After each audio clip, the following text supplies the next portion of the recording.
there's an old Sting song from my generation where he said, I hope the Russians love their children too. Because Yeah. at that time we were really concerned about the Russians somehow doing a nuclear, attack on the United States and that we would be obliterated. Mhm. And, there was this whole idea of like, do they, and of course they do. All human beings love their children. Hi, my name's Deshaun Motley, but my friends call me D-Mont. I'm a billionaire Playboy philanthropist. I'm just kidding, but I am an aspiring filmmaker. Doesn't it amaze you that there's 7.4 billion people living on this earth, all with unique and individual lives, but we will never get the chance to hear about all of them. And what's crazy to me is, out of all those lives, 99.9% of them we would never ever hear a single thing about them. But we still find a way to pass judgment and hatred upon one another. But I have a sneaking suspicion that we're closer than you think. So to test this hypothesis, I interviewed 3 people. One was one of my close friends. One was a friend that is different than me, but offered a new perspective. And one was a complete stranger I never met before. And also, I brought on an expert in psychology to help me better understand my findings. And she has a license. I am a licensed psychologist. And to get one step closer to peace on earth, I'm gonna have to do the thing I dread the most.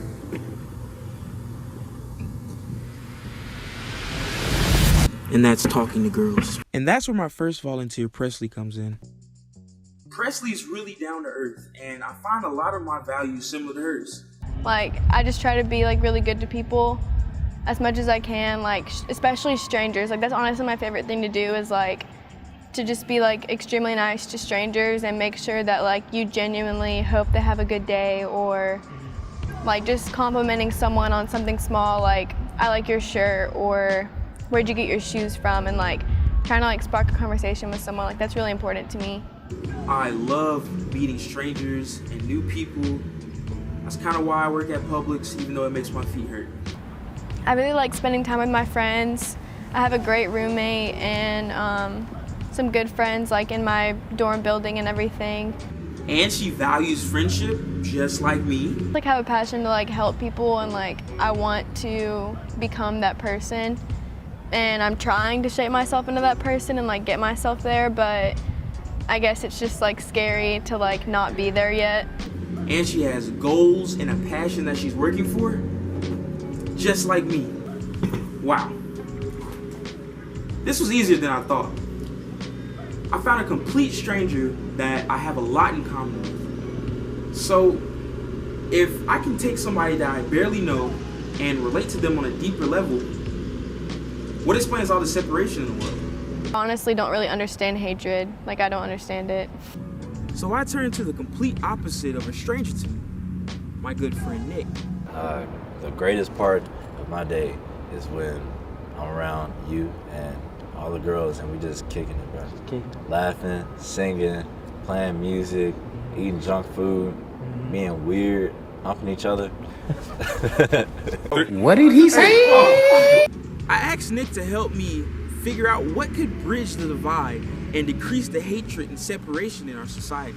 They can fix everything that's going on right now is love. If everybody can realize that I'm no better than him or her, and him and her, he, she, whatever, they know better than me. I think whenever we can realize that God loves us all the same, then that's when things will start getting better. You know what I'm saying? Because a lot of people are selfish. A lot of people just don't like other people for no reason.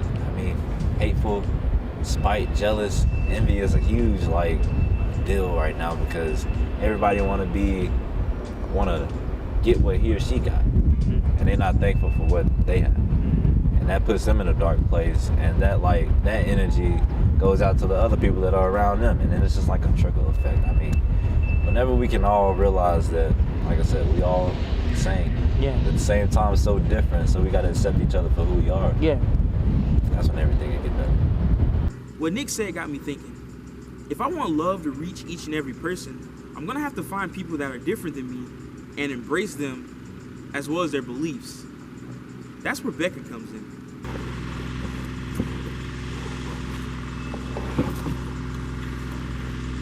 I wouldn't say me and Becca are complete opposites. We do miss the mark on a few key details, but that's okay. Even though we're different, I still think she's cool. So I asked her the same questions that I asked Nick. Like, it's like part of like who we are, and we kind of have to teach ourselves to do these good things, and to love each other and like remind each other like this is what we need to do. I feel like if that was in us from the beginning, it would just come naturally, but it doesn't. Like, we're so quick to tear each other apart, and we're so quick to like say all these mean things that we don't, necessarily agree with, but it's just because it's like part of like who we are. But I definitely think there's like hope for it. I mean, it's like, but I feel like it's like a daily struggle, you might have to keep working on it and try to change certain parts of yourself, but there's definitely hope for it. It's not like all lost. I mean, Wait, is she talking about love and acceptance? But that's what me and Nick were talking about. And me and Becca shared different mindsets. It's almost like we're more similar than we thought, and coexisting peacefully isn't a far reality if we just put our differences aside and focused on loving one another. Well, actually, I would think about your sample size. this is Dr. Rebecca Kennedy, PhD, the expert I was talking about. The one with the license? I am a licensed psychologist. Dr. Kennedy is the Assistant Vice President for Student Health and Well-Being at UAB. She has years of experience and is one of the smartest women I know. I don't know if that would be representative, in terms of that it's a UAB value, it's a Rebecca value, I think it's a Deshawn value, it's a value of the 5 people that you talk to.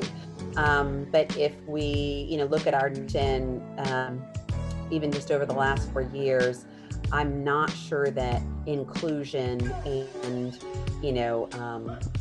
I'm just not sure that everybody's in that same space. So it seems like my little experiment lacked a little diversity in age. And it seems like me and the other volunteers Generation Z, tends to be generally a little bit more loving and accepting than the past generations. But I wasn't completely wrong. We still are very similar, even if we are different generations or races or religions or whatever. Maybe not as similar as I wanted to prove, but that's what's beautiful about human nature. It's ever-changing and fluid and different. I was looking for similarities, but I found that it's more about finding differences and respecting them and using civil discourse to come closer together. We're different. That's never going to change. But how we act to our neighbor is what can change. And according to the experts, there is still hope for that. Oh, I have so much hope. I am so excited about this next generation. Just working at UAB, you can see it. Our students are brilliant. They're creative, they're thoughtful, they're kind, they're responsible. They're just cool, and they're moving stuff forward, and they're going to move it forward. And that's just here at UAB, but that experience, as I talk with colleagues that work on college campuses, there's just people out there that are leaders and that are moving us forward in all kinds of cool ways. So, I do absolutely believe by the time you're 75, this world will look different. So who knows how the world will end up? But the experts say we have a fighting chance. And we have the advantage that we can learn from the past generation's mistakes that came before us. Now it's up to us, the future lawmakers, influencers, politicians, doctors, lawyers, even filmmakers like me, to shape our world for a better future. I'm going to leave you with a final word from Dr. Kennedy. I hope it will inspire you to do your part in instilling peace in the infrastructure of our society.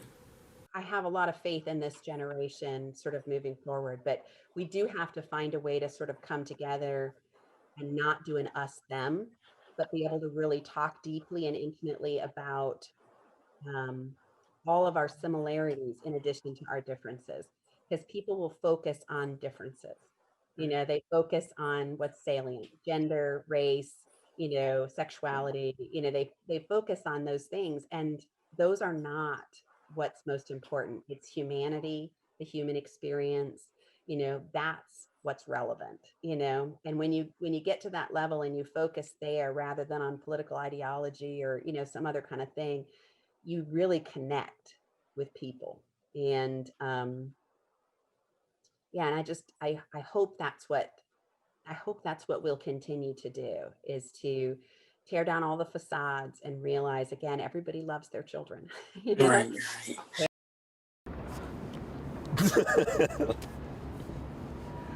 Boy, what? Yeah. Oh, I'm majoring in nursing. The nursing. Yeah. You should take psychology. Mm-hmm. Oh, so you take I forgot his name, but I think we're in the same psychology class. Minefield. You watch those? Oh, yeah. Yeah. Okay. Yeah, so I am a licensed psychologist, and I've been working on college campuses since I started my training in 1994. Got my first professional job in 1999, and came to UAB about a year and a half ago.